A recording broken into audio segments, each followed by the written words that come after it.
ఓం నమ శివాయ శ్రీమాత్రే నమ. మిత్రులకి శ్రేయోభిలాషులకి అలాగే నన్ను ఎంతగా ఆదరిస్తున్న యూట్యూబ్ ప్రేక్షకులందరికీ కూడా పేరు పేరు ధన్యవాదాలు. మిత్రులారా, మీరు చూస్తున్నారు లక్ష్మీ గవ్వలు. లక్ష్మీ గవ్వల గురించి మీకు ఈరోజు ఒక చిన్న అద్భుతమైన ఉపాయం చెప్తాను. చాలామంది మిత్రులు మా గృహంలో సిరి సంపదలు నిల్వ ఉండాలంటే డబ్బులు ఖర్చు కాకుండా ఏదైనా ఉపాయం చెప్పండి అని చాలామంది అడగడం జరిగింది. ఇది ఖర్చుతో కూడుకున్నది కాదు, చాలా తేలికైన విషయం, చాలా అద్భుతంగా పనిచేసే విషయం. ఎలా చేసుకోవాలి, ఏ విధంగా చేసుకోవాలి మీకు నేను వివరిస్తాను. గవ్వల గురించి మనం చాలా వీడియోలు చెప్పుకోవడం జరిగింది. రకరకాల తంత్రాలకి రకరకాల కాంబినేషన్స్లో ఎలా వాడుకోవాలో కూడా మీకు చెప్పడం జరిగింది.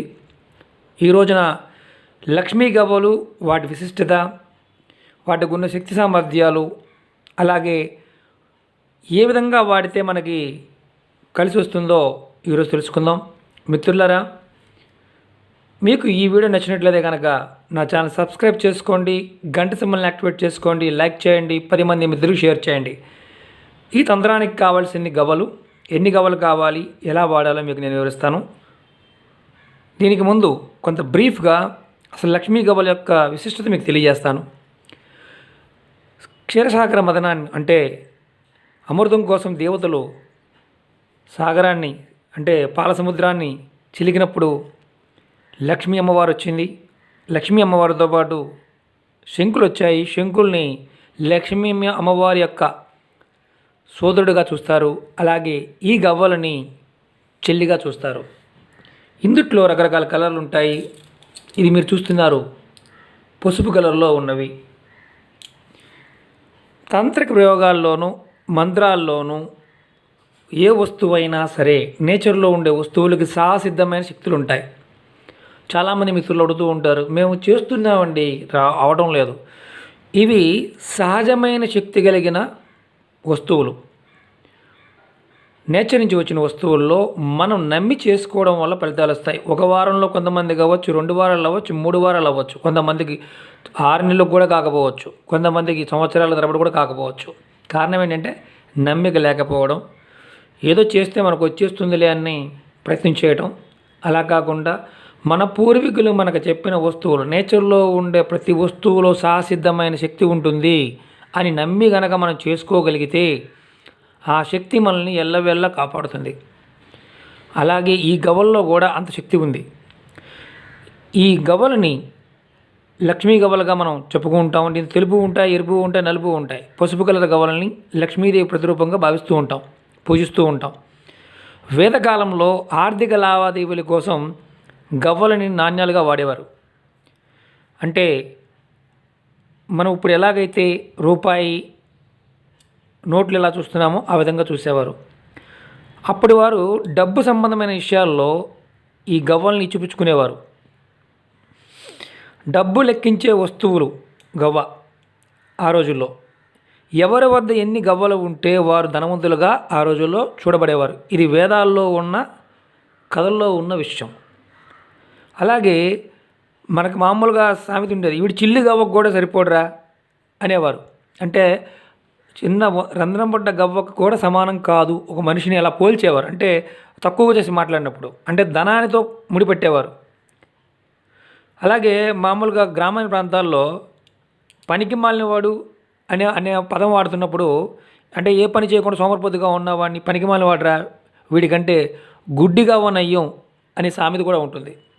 నేను ఎందుకు ఈ మాట చెప్తున్నానంటే గవ్వకున్న ప్రాముఖ్యత తెలియడం కోసం. ఇంతటి ప్రాముఖ్యత కలిగిన గవ్వని మనకి నిజంగా ప్రకృతి నుంచి లభించడం అదృష్టంగా భావించాలి. గవ్వలు ఐశ్వర్య వృద్ధిని అలాగే అదృష్టాన్ని కలిగిస్తాయి. ఇవి ఐశ్వర్య ప్రదాతలు కూడా అంటారు. ఇవి ఎక్కడ ఉంటే అక్కడ సిరి సంపదలు వెల్లివిరుస్తాయని శాస్త్రం చెప్తుంది. చూడండి, సముద్రంలో ఎన్నో రకాల వనస్పతులు అంటే వస్తువులు దొరుకుతూ ఉంటాయి. చాలా విలువైన వస్తువులు దొరుకుతూ ఉంటాయి. ఎక్కడైతే గవ్వలు గలగల అంటే సౌండ్ ఉంటుందో, మామూలుగా మనం గవ్వలతో ఆడుతూ ఉంటారు కొంతమంది. పురాణాల్లో కూడా దీని కథలు ఉన్నాయి. గవ్వలు ఎక్కడ ఉంటే అక్కడ ధనలక్ష్మి తాండవం చేస్తుందని శాస్త్రం యొక్క వచనం. అలాగే లక్ష్మీదేవి పూజించేటప్పుడు శంకులతో పాటు ఈ గవ్వలను కూడా పీఠం మీద పెట్టి పూజించడం మనం అనాదిగా వస్తున్న విషయం. ఇంకొకటి గమనించండి, మహాశివుడు అలంకరించుకున్న వస్తువుల్లో ఈ గవ్వలు కూడా ఉన్నాయి. అలాగే శివుడు వాహనమైన నందీశ్వరుడికి కూడా మెడలో గవ్వలు మనం చూస్తూ ఉంటాం. గవ్వలు లక్ష్మీదేవి సహజమైన సాక్షాత్ స్వరూపంగా భావిస్తారు. ఇది ఎలా చేయాలి, ఏ విధంగా చేయాలి, చేసుకుంటే ఫలితాలు ఇప్పుడు మనం తెలుసుకుందాం. మీరు ఎవరైనా సరే మీ దగ్గరలో ఉన్న పూజా సామాన్ షాపుల్లో కానీ ఆన్లైన్లో కానీ ఇవి చాలా తక్కువ రేటు దొరుకుతాయి. 3 గవ్వలు తీసుకోండి, ఎల్లో కలర్వి అంటే పసుపు కలర్ ఉన్నవి. గురువారం నాడు కానీ, దీపావళి నాడు కానీ, అక్షయ తృతీయ నాడు కానీ ఈ పూజ చేసుకోవచ్చు. ఇలా 3 గవ్వలు తీసుకోండి, లక్ష్మీ గవ్వలు తీసుకోండి. తెలుపువి కాదు, నలుపువి కాదు, ఎరుపువి కాదు. వాటి గురించి ముందు చెప్తాను, మీకు దాని ప్రయోగాలు విడమరి చెప్తాను. ఇవి 3 తీసుకొని మీ ఇంట్లో ఉన్న పూజా మందిరంలో లక్ష్మీదేవి ముందు ఉంచి చక్కగా పూజ చేయండి. మళ్ళీ మీకు అనుమానం రావచ్చు, పూజ ఎలా చేయాలని. మీరు నిత్యం ఎలా అయితే అమ్మవారు పూజ చేస్తుంటారో చక్కగా వీటిని కడిగి పక్కన పెట్టుకొని గంధంతోనూ బొట్టు పెట్టి అలంకరణ చేసి లక్ష్మీ అమ్మవారి స్వరూపంగా భావించి లక్ష్మీ అమ్మవారి పటం ముందు పెట్టి లక్ష్మీ అష్టోత్తరాన్ని చదువుకొని మీరు గురువారం నాడు మొదలుపెట్టి పూజ మొదలుపెట్టి రోజు మీ పూజా మందిరంలో పెట్టుకోవచ్చు. ఈ పూజ అయిపోయిన తర్వాత ఈ గవ్వల్ని మీ బీరువాలో కానీ, ఖజానా పెట్టెలో కానీ, షాప్ అయితే కనుక గల్లా పెట్టెలో కానీ పెట్టుకోండి. అంతే. ధనలక్ష్మి తనంత తానుగా మిమ్మల్ని వెతుక్కుంటూ వస్తుంది. మీ గృహం సిరి సంపదలతో నిలవవుతుంది. అంటే మీ ఇంట్లో ధనం ఆటోమేటిక్గా వస్తుంది అని అర్థం. ఇంత సింపుల్ కదండి. నా గవ్వల గురించి అంతకుముందు కూడా చాలా ఉపయోగాలు చెప్పారు కదా అని మీరు అడగచ్చు. ఈ గవ్వల్ని రకరకాల ప్రయోగాలకి రకరకాల కాంబినేషన్స్లో వాడుకుంటూ ఉండొచ్చు. పిల్లలకి మెడలో కూడా కడుతూ ఉంటాం, చేతులకి బ్రాస్లెట్గా కూడా వాడుతూ ఉంటాం. అలాగే తలుపులకి కర్టెన్స్కి కూడా వాడుతూ ఉంటాం, తంత్ర ప్రయోగాల్లో వాడుతూ ఉంటాం.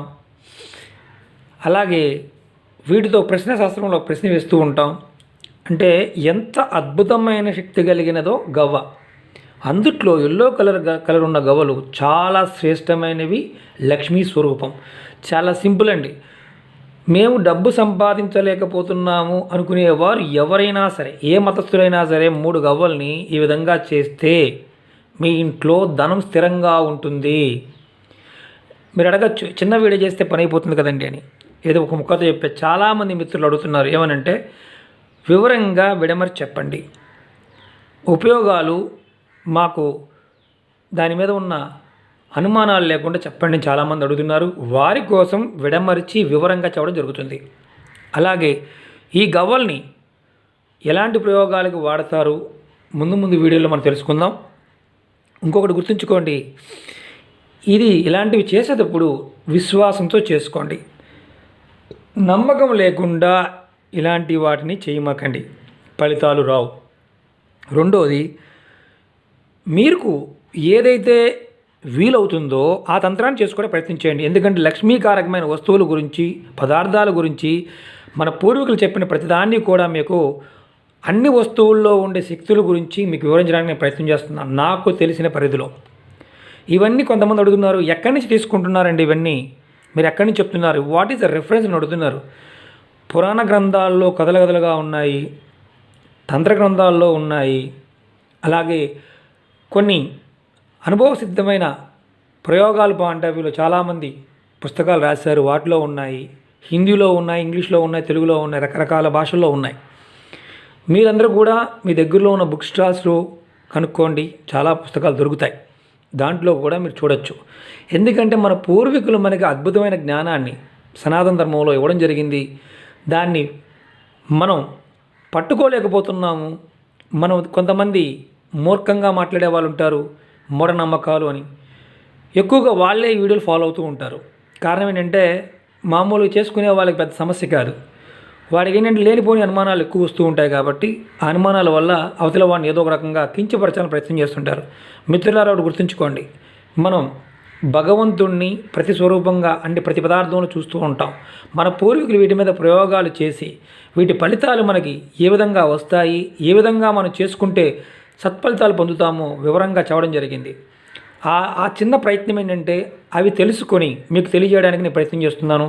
ఇంతగా మీరు నన్ను ఆదరిస్తున్నందుకు మీ అందరికీ కూడా పేరు పేరున ఆ పరాదేవత ఎల్లవేళ మీతో పాటు ఉండి మీ మనో సంకల్పాలు నెరవేర్చాలని కోరుకుంటున్నాను. మీకు ఈ వీడియో నచ్చినట్లయితే లైక్ చేయండి, నా ఛానల్ సబ్స్క్రైబ్ చేసుకోండి, గంట సింబల్ని యాక్టివేట్ చేసుకోండి, 10 మంది మిత్రులకు షేర్ చేయండి. మిత్రులారా, నేను చెప్పదలుచుకుంది ఒకటే, నమ్మి చేసుకోవడం వల్ల వీటి ఫలితాలు పొందగలుగుతాం. అందరికీ అన్ని పనులు అన్ని తంత్రాలు పనిచేయవు, ఒక్కొక్కరికి ఒక్కొక్కటి పనిచేస్తుంది. ఎందుకంటే మనకి జాతకులు రకరకాల జాతకాల్లో రకరకాల నక్షత్రాల్లో ఉంటాం, అలాగే గ్రహ ప్రభావం కూడా ఉంటుంది. ప్రకృతి మనకు సహాయం చేసినప్పుడు మాత్రమే మనం ఏదైనా సాధించగలుగుతాం. ప్రకృతి స్వరూపమైన ఆ పరాదేవత మన వెంట ఉన్నప్పుడు ఎలాంటి సమస్య నుంచైనా బయటపడతాం. ఎందుకు చెప్తున్నానంటే, మన ధర్మంలో ఉన్న గొప్ప విషయం, ఎవరిని కించిపరిచి కానీ ఎవరిని కించిపరుస్తూ కానీ మాట్లాడటం కానీ అంటే చెప్పటం కానీ మన ధర్మ గ్రంథాల్లో లేవు. అందుకే మనకి ధర్మాన్ని రక్షించండి, ధర్మాన్ని మనం రక్షిస్తుందని ఒక వాక్యం ఉంటుంది. నమ్మి చేసుకోండి. నిత్యం మీకు కష్టాలు ఉన్నాయండి, కష్టాలు ఏ చేసి నిలబట్టలేదు అనుకునేవారు ఎవరైనా సరే ఇలాంటి చిన్న చిన్నవి 20 రూపాయలు 30 రూపాయలతో పనులు అవుతాయి. నమ్మి చేసుకోండి. మెల్లమెల్లగా మీకు పనులు అవడం మొదలవుతాయి. అంతేగాని ఒకేసారి ఎక్స్పెక్ట్ చేయమాకండి. మీరు నమ్మకాన్ని బట్టి మీ శక్తి సామర్థ్యాలను బట్టి మీ పనులు అనేవి జరుగుతూ ఉంటాయి. అలాగే ఎప్పుడూ కూడా మీకు వీలైనప్పుడల్లా మీ ఇష్టదైవాన్ని మనసా వాచ తలుచుకుంటూ ఉండండి. ఖచ్చితంగా మీకు ఆ ప్రకృతి నుంచి సహాయం దొరుకుతుంది. అలాగే దేవతా వృక్షాలు, అలాగే మీ ఇళ్లలో కూడా ఖాళీ ఉన్నప్పుడల్లా సంవత్సరానికి ఒక 10 మొక్కలన్న పెట్టడానికి ప్రయత్నం చేయండి. ఖచ్చితంగా నేచర్ నుంచి మీకు అద్భుతమైన శక్తులు మీకు వస్తాయి. ఇది అనుభవపూర్వకంగా పుస్తకాల్లో రాసింది, ఋషులు చెప్పింది. అంతేగాని సొంతగా ఏది కూడా చెప్పడానికి ప్రయత్నం చేయడం లేదు. మిత్రులారా, మీరు నన్ను ఇంతగా ఆదరిస్తున్నందుకు మీ అందరికీ కూడా పేరు ధన్యవాదాలు. ఓం నమః శివాయ. శ్రీమాత్రే నమః.